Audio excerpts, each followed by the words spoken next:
विक्रम बेताल की कहानी पति कौन है बेताल पचीसी की कहानी का भाग 2।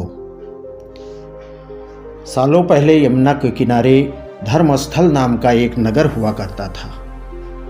वहाँ एक ब्राह्मण रहता था जिसका नाम गणपति था। उसकी एक सुंदर और गुणवान बेटी थी।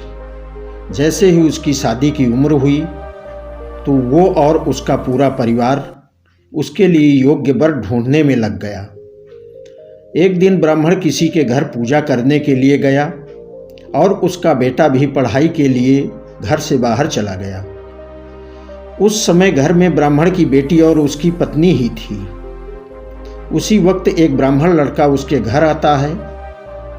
ब्राह्मण की पत्नी उस लड़के का अच्छे से सत्कार करती है और खाना खिलाती है। लड़के का स्वभाव ब्राह्मण की पत्नी को पसंद आता है और वो उससे अपनी बेटी की शादी करने का वादा कर देती है।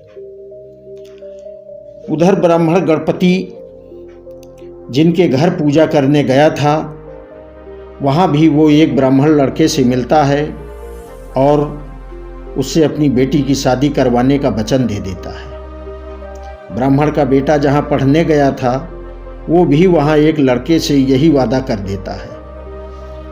कुछ देर बाद गणपति और उसका बेटा दोनों खुद से चुने हुए लड़के को लेकर घर पहुँचते हैं। दोनों घर में एक और ब्राह्मण लड़के को देखकर चौंक जाते हैं। अब सभी इस दुविधा में पड़ जाते हैं कि लड़की एक है और शादी का वादा तीनों ने अलग अलग लड़कों से कर दिया है। अब क्या होगा? लड़की का विवाह किससे करवाएंगे? इसी दुविधा के बीच पड़ोसी उनके घर खबर लेकर आता है कि उनकी बेटी के मोहल्ले में ही सांप ने काट लिया है।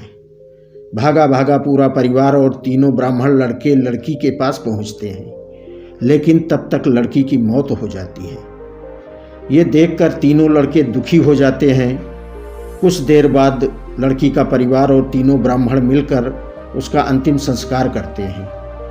लड़की के क्रियाकर्म के बाद एक ब्राह्मण लड़का उसकी हड्डियां अपने साथ लेकर जंगल चला जाता है।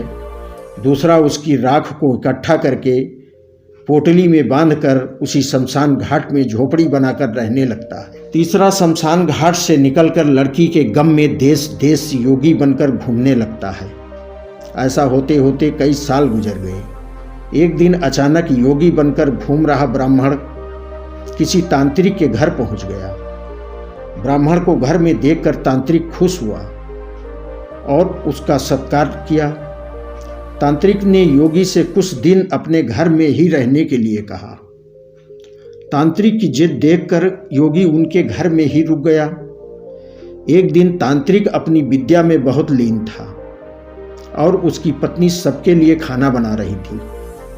उसी वक्त उनका बेटा रोने लगा और अपनी माँ को परेशान करने लगा। तांत्रिक की पत्नी ने उसे बहुत संभालने की कोशिश की, लेकिन वो नहीं माना। आखिर में तांत्रिक की पत्नी को इतना गुस्सा आया कि उसने अपने बच्चे की पिटाई कर दी। उसके बाद भी जब बच्चा चुप नहीं हुआ तो उसने उसे चूल्हे में डालकर जला दिया। यह सब देखकर योगी ब्राह्मण बहुत नाराज हुआ और बिना कुछ खाए ही अपनी पोटली लेकर उनके घर से जाने लगा।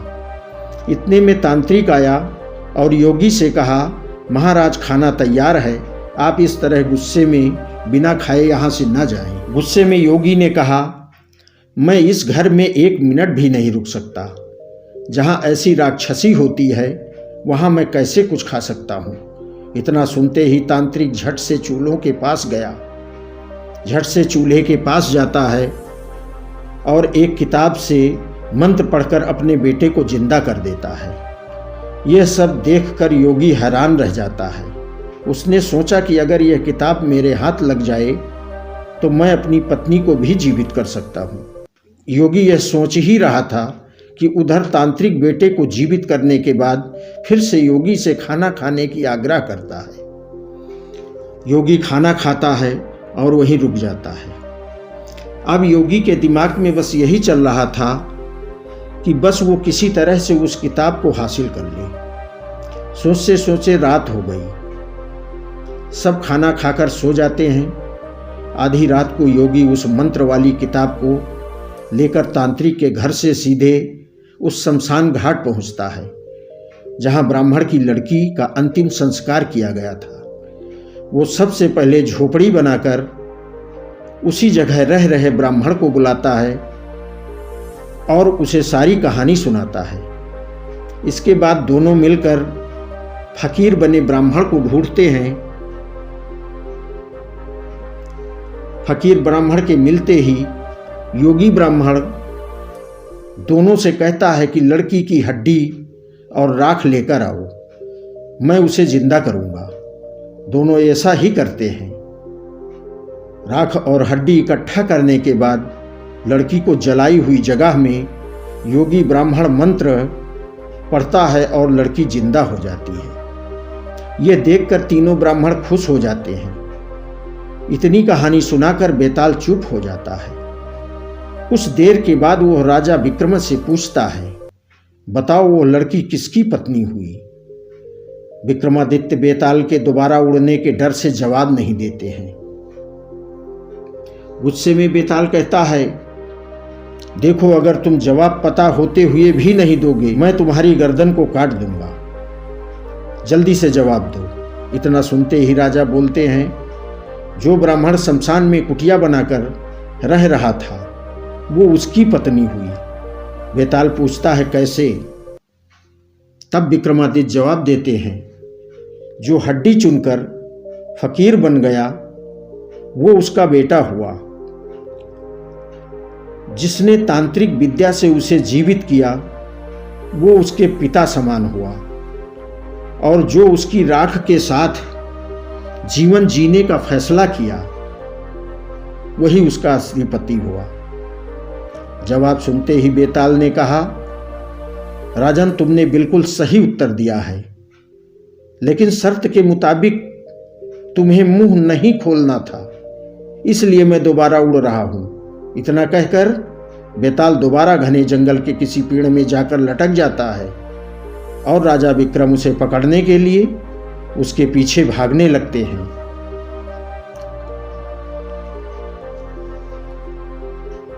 दोस्तों, चतुराई और बुद्धि से बड़ी समस्या को हल किया जा सकता है।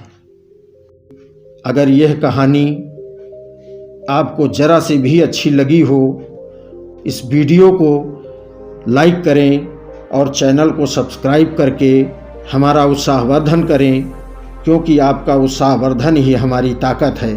धन्यवाद।